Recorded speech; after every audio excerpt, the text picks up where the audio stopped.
গুরুত্বপূর্ণ সালের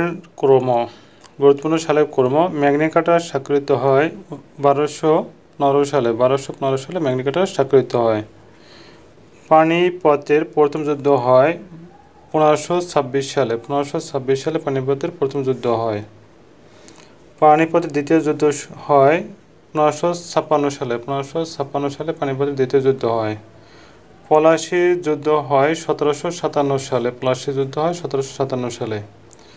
ফরাসি বিপ্লব 1789 সালে। ওয়াটারলু যুদ্ধ 1815 সালে।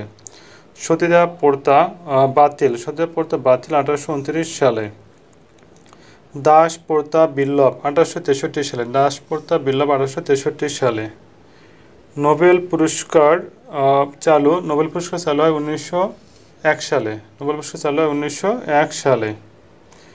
তারপর বঙ্গভঙ্গ রদ হয় 1911 সালে। তারপর রবীন্দ্রনাথ নোবেল পুরস্কার পান 1913 সালে। রবীন্দ্রনাথ নোবেল পুরস্কার পান। তারপর প্রথম বিশ্বযুদ্ধ শুরু হয় 1914 সালে। Thanks for watching.